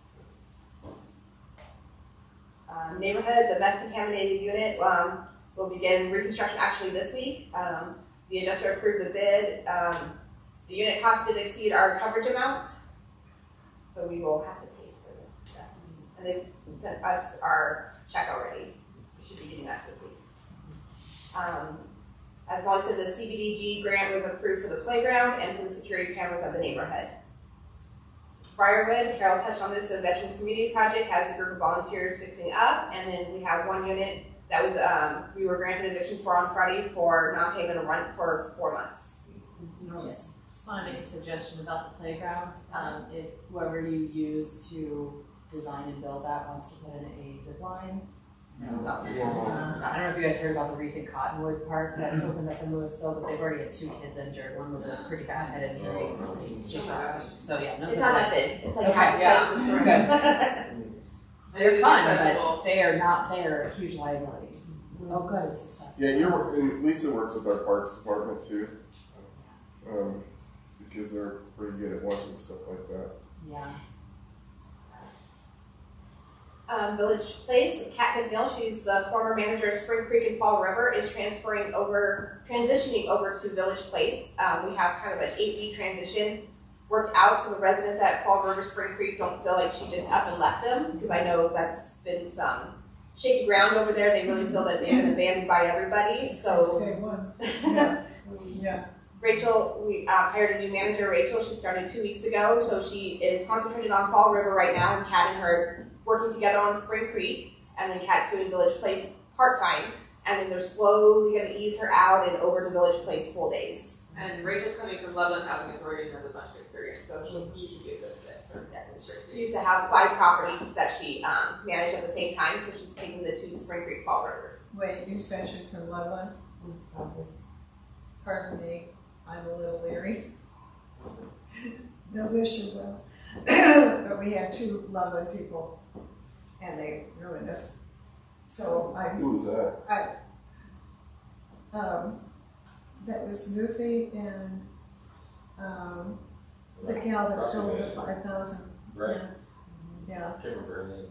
And That was the old case. yeah, but they were both from Loveland, and I'm like, okay, felt like a conspiracy to ruin it. So just get her indoctrinated with Longmont. Yes, we are pretty confident. We feel like we made some good hires recently, so. Well, Loveland got new directors. Yeah, Loveland's. recently, so they've kind of had a bit of a changeover too. Okay. They have a new ED. I feel better now. Yeah. No, Loveland's actually, they're doing some really cool Yeah, they things. are. They have always done really cool things. Right. I think they had a dip of some sort, but they've always done beautiful stuff. So We'll give her a chance. oh yes, yeah. I'm just going to be looking twice. Forgive but never forget. I totally forget. Yeah. Let it prove herself. Right? Spring Creek, we are addressing a meth contaminated unit there too. It was another lower scale, just required the testing, the cleaning, and then a retest. So we're hoping to have, we're pending the final testing results on that unit, so we're hoping to have that unit back in our inventory in the next week as soon as those test results come in. In lieu of coffee conversations, we had an ice cream social. Fire department was supposed to attend, but they got on a call, so they did not attend. So we just had a elongated ice cream social there. New manager, Rachel, like I said, hired, and Kat's transitioning over to Village Place. And then we got the CBDG grant for the security cameras at Spring Creek as well. Awesome. Fall River, the new manager, same thing, the CBG grant for the cameras there. And then we had one resident that we were granted eviction for on Friday for non-payment of rent for multiple months. Lisa, Yes. I have a question, and this actually came up when I was doing interviews over there, and I went by this morning just to double check. I believe this is a resident that lives there with the truck, Mm-hmm. and they've got all of that mess. He's been posted by the attorney, so he is, I think he's scheduled for court maybe July 1st. Trying to think, because we're only allowed 2 cases a week, so I have like 8 pending. So he's been posted. He's been served multiple notices. We've already posted the 10-day for possession. So. And I've actually swing by there on a regular basis and had multiple photos. I sent Lisa some photos of where it was worse than it normally is. So late at night, it gets worse, and then the problem is that it's now made its way to the picnic table. Yeah. That's adjacent to it, and so we're going through the process. Plus in the front door area. Place, Yeah, he has the motorcycle actually is his too, so he has all that area. And multiple times my maintenance guys have disposed of the items. I've sent him emails even on Saturdays and Sundays because I'll drive through and see that there's a safety hazard out there, and I will call him, leave him voicemails, send him an email, go post a notice on his door that says you have 3 hours to remove this device or I will have maintenance throw it away, because he's had saws out there, and since we're in the middle of a neighborhood, compressor, there's just so much gasoline cans, so maintenance, I work with maintenance daily on that almost. It changes. Yeah, it's still there. And somebody's staying. Somebody's staying in it? I've seen times when somebody, because there will be like there's a TV or something on, I was going to talk to you about it, but we'll catch up. But yeah, I've seen lights and TVs on in there. So we move stuff and then put it in front of his front door, and then the neighbor across the hall sends me pictures. So the attorney gets pictures almost daily of what the outside looks like and what the inside looks like. So that one is. Yeah, look at those I sent you. You should be able to see the TV. Okay. And it's still 2 court cases a week. So. Yep, she's basically every Friday. Yeah.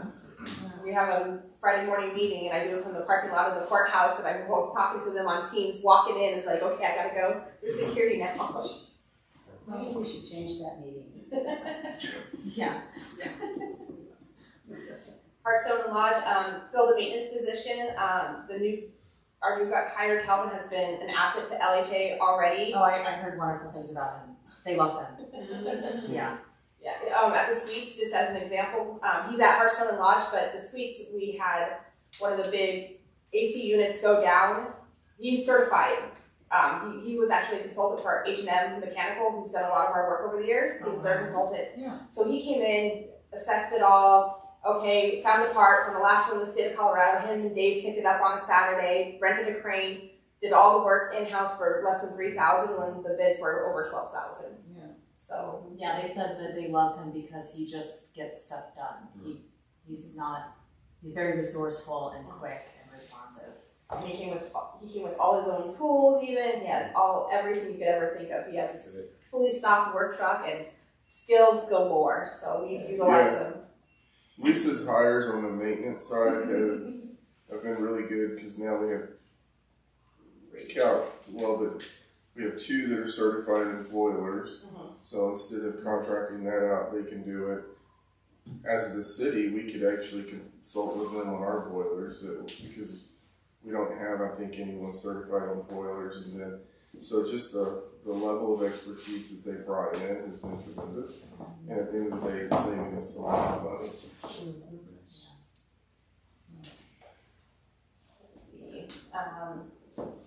Hearthstone, we had 2 elevator contracts. Probably came up in budget meetings before. We had 2 elevator contracts last year. It's been fighting tooth and nail to get that second one canceled. We just got that canceled last week.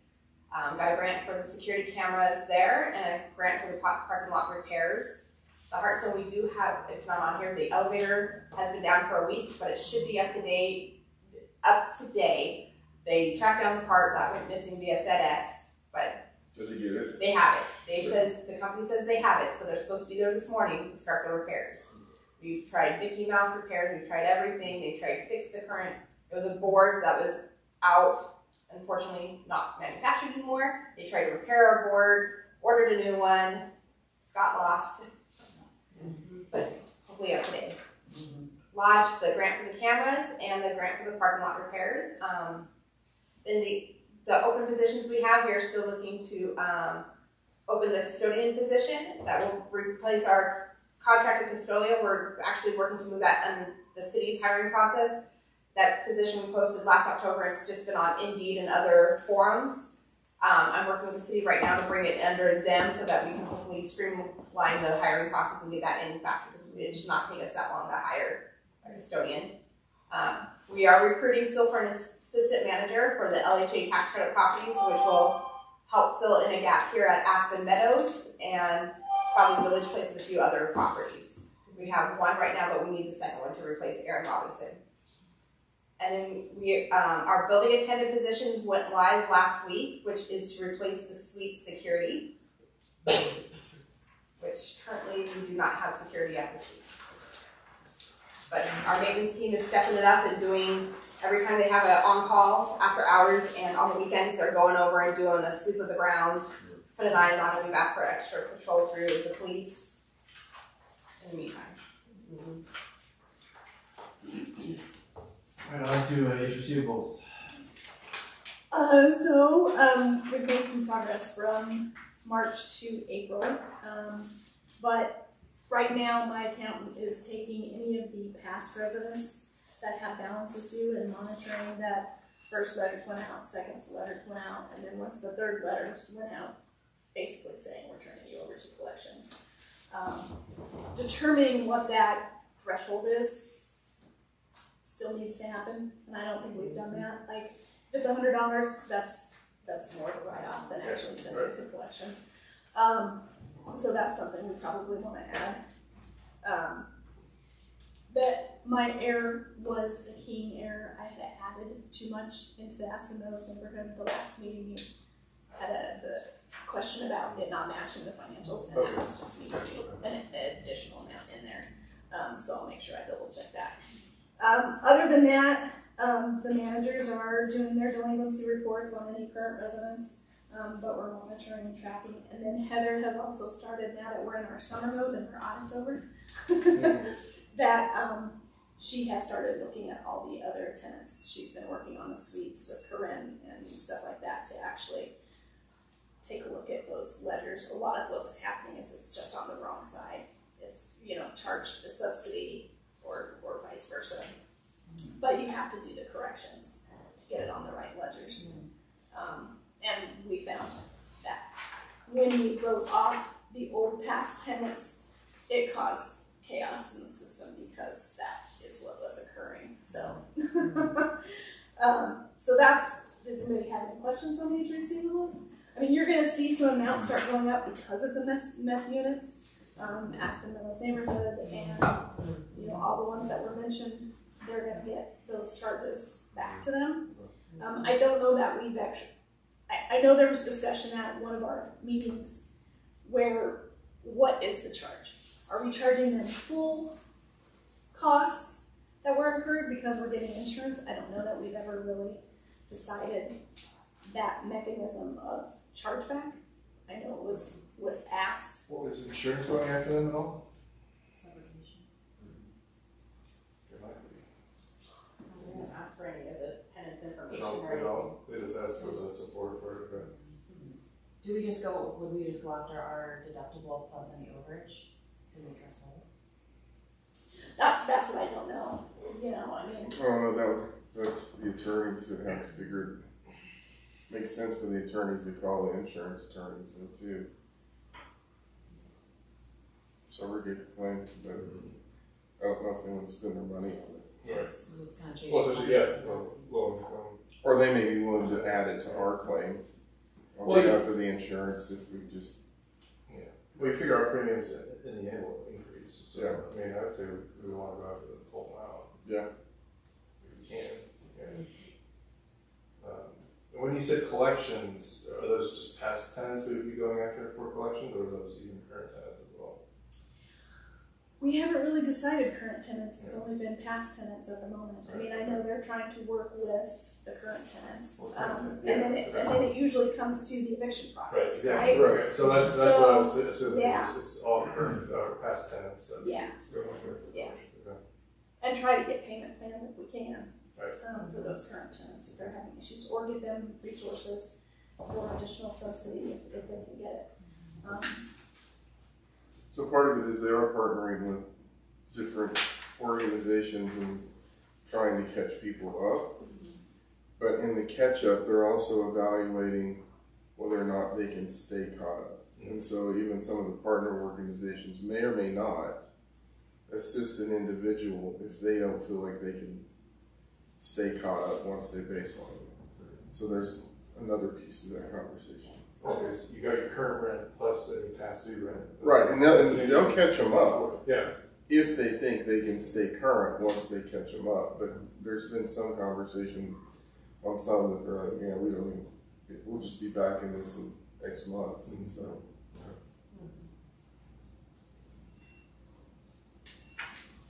Why don't we move on to things? So there's a couple properties, both Aspen Meadows neighborhood and Spring Creek, where we're over the vacancy, the dollars that was budgeted. Some of that is due to, I don't know about Spring Creek for sure, but definitely Aspen Meadows neighborhood is due to the meth unit that has been uninhabitable for a considerable amount of time. So see concerns there. The other concern was obviously snow removal. We went over budget, and in some properties, not all. We are also kind of getting close because we haven't hired.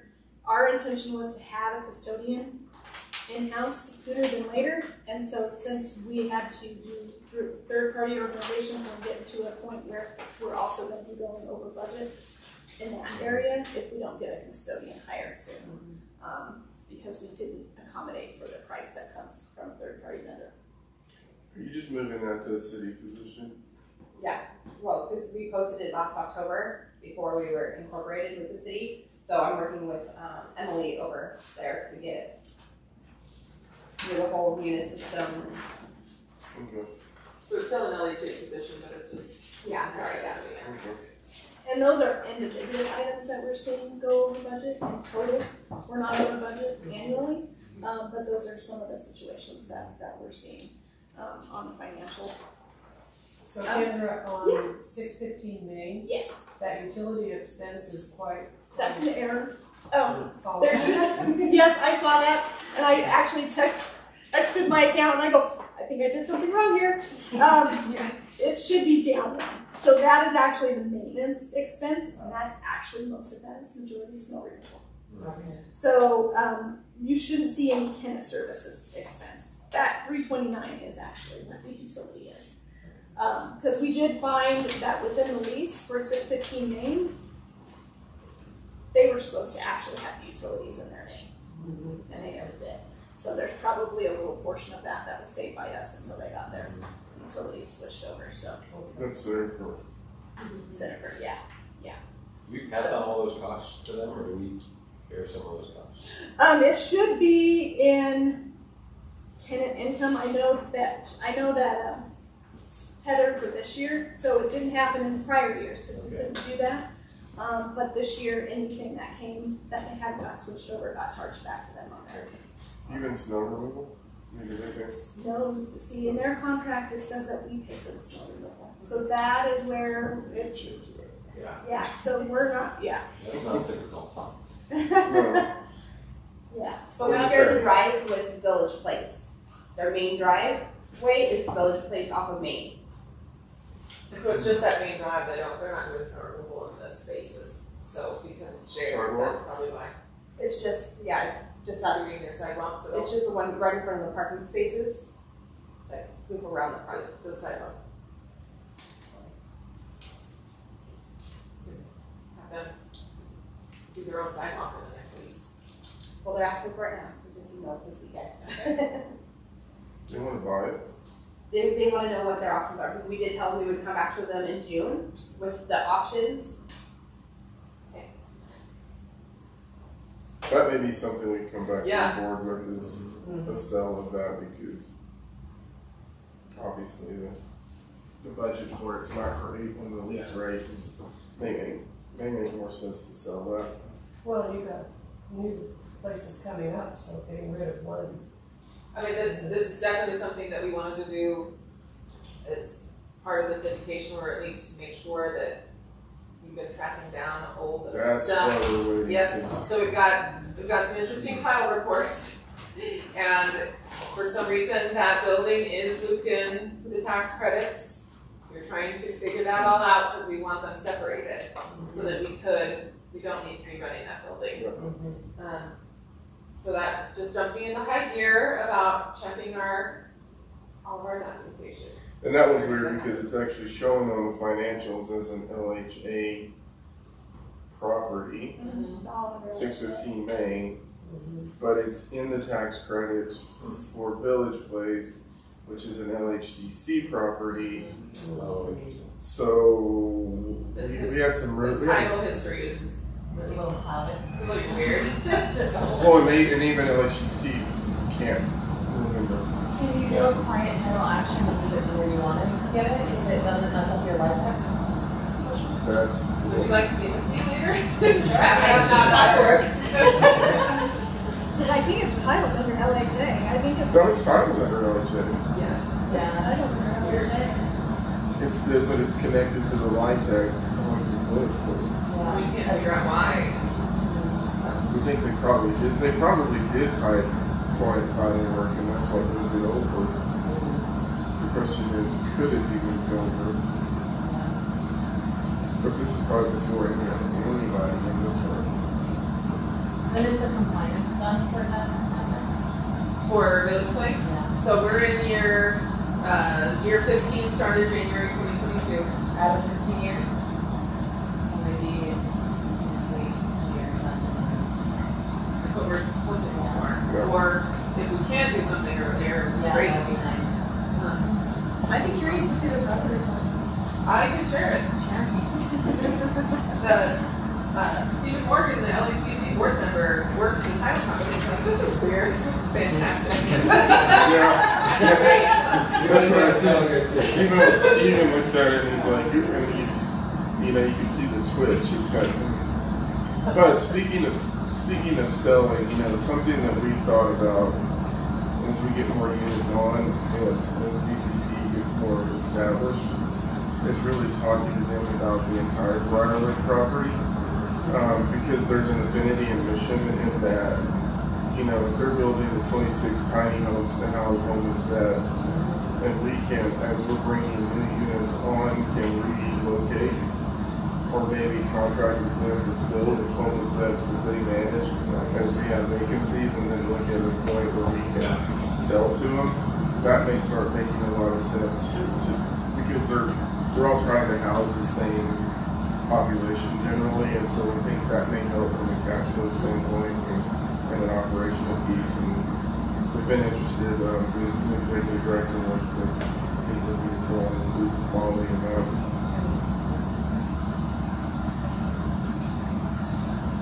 Any other questions on the financials? Vouchers? Vouchers. Yes, love the vouchers. So on 6/1, we had paid for 397 vouchers. We have 4 court outs, and we have 15 waitlist vouchers that were in the process, issued but still searching. They released 5 additional letters. They got pre-scheduled for briefings, and then 14 had still not responded to their letters. So I believe Tracy has gone out for additional. We did get our funding, which also allowed us to increase and add an additional 10 vouchers, because we did get some extra, not only extra vouchers at it, but extra funding. So after doing the 2-year tool, we can add an additional 10. Problem is we just can't ever keep up. So, and I think, and you correct me if I'm wrong, but I think we're going to be going out again soon for the wait list for the voucher program, because a lot of people that either were determined ineligible or got 0 response. We're getting a lot of no responses, which is really odd because we just did the lottery, but we'll work right through that and just open it up. Well, I know Boulder County released a whole bunch too, because I know some of my residents who I know were accepted to our wait list got Boulder County vouchers before that. So people may have just been like, oh, I already got a voucher, I don't need to respond. We have a lot of end of participation. We're finding a lot of people not reporting income, so we're increasing our promissory notes, and we keep half of that when we recapture. So we'll be adding that back to eventually. But we're getting a lot of people that are coming. Well, part of it more on a global level, because I'm seeing this through next slide generally, is that we're also seeing a lot of people just leave Colorado and leave this area because it's too expensive to live. So I am pretty sure that's probably folding into this, is people have been here trying, applying for vouchers, and then they're just saying too expensive, I'm out, and they're moving to other places, because we're seeing that when we do our retention work on that slide, and most of them are leaving. A lot of people are leaving because it's too expensive here. We are getting reached out to by apartments, Cinnamon Park. They are struggling to lease up. So we're trying to do everything we can to help them send people their way, or do whatever we can do. Because we have such a huge need demonstrated, and then we're actually seeing some interesting trends possibly. So yeah, we have a lot of people porting out, and when they port out, they can take their vouchers with them to the receiving. As if it's still ours, and we still count it as ours, and they bill us unless they absorb them. So we're seeing a lot of people port out. Do we know where? We can show up on Yarding. It shows who. That would be good to know where. But we'll probably go out, and since we're going to get some more vouchers, we'll probably contact the next 10 people to get geared up. How often do you refresh and purge the wait list? Yearly now. Yeah, and we only selected 150. I have a lot of 100. So when we get real close to the end, we'll go ahead and do another lottery. And probably add another 150, and we'll do that as many times as we need to. We just did it in February, so I'm really surprised at the number. I would say at least 40% of the people are not going to get this back. So it's a high number. We're working right through that really quick. Do we just send a letter? And call. We do one courtesy call. What about email? Because I'll be honest, I don't answer my phone if I don't know the number. Yeah, they leave messages. Yeah.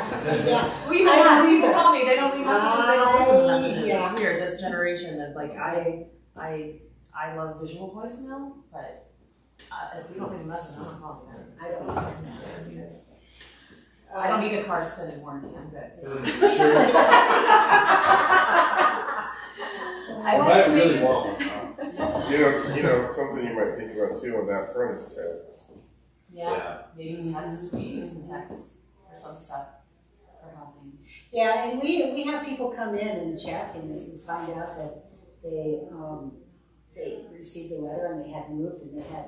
So we'll do a reasonable accommodation. A lot of people are homeless, and so they haven't set up a PO box number, or they're out of the city at that point. So we're real flexible about putting them back on if they can show that they're homeless. Anything else? Update from Executive Director? Anything else? I think I jumped in through all of there, so I'm good. Alright. Other business? Yes?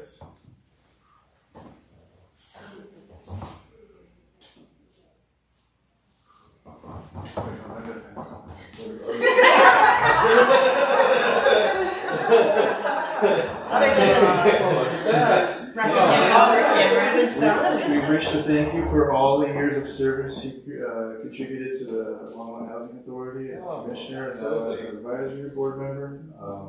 You're a great mess. It's like a yearbook. It feels like 150 years sometimes.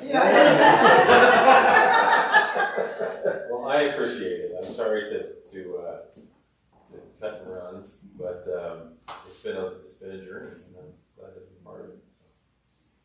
And I'm really excited with the direction it's taken since I started getting the charge.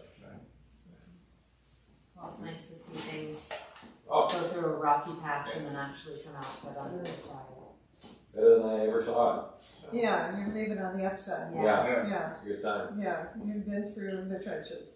Yeah. Well, thank you all. This is wonderful. I appreciate it. It's been great. Well, and from the staff perspective, thanks for hanging in there with us. I remember the first conversations and everything, and just staying with us. Well, I remember that first conversation thinking, oh, I hope he says yes. If he says no, I don't know what we're going to do. You have no idea how many prayers behind you, okay? What you didn't realize is that afterwards, and I can still visually see where we were all sitting in the conference room after you left, and it was a deer in the headlights look, and Right. Kathy and Karen and I, none of us wanted to do this. I mean, I think but I think we all realized we had to do it, and that's when we just said, we can't fail now. Yeah. And, but I think you all hanging with us through this, and Arlene coming on in the middle of it. Right. Yeah.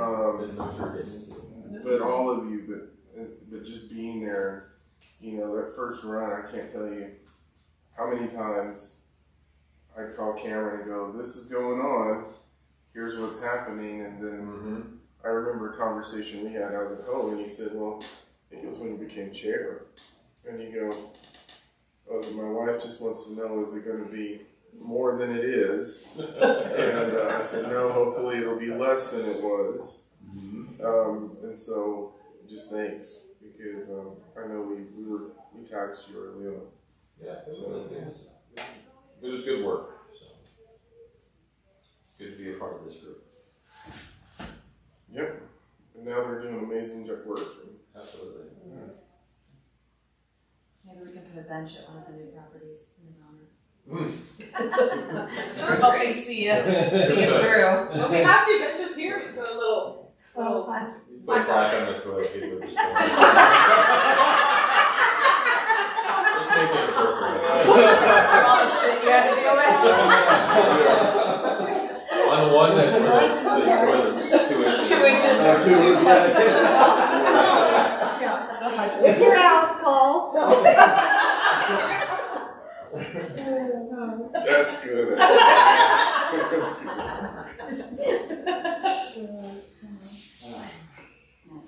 Thank Well, you. Thank you. Yeah, of course. It's been a pleasure. If we have anything else, we'll adjourn at, Around. 11 o'clock. 2 minutes to spare. Yeah. 2 whole minutes.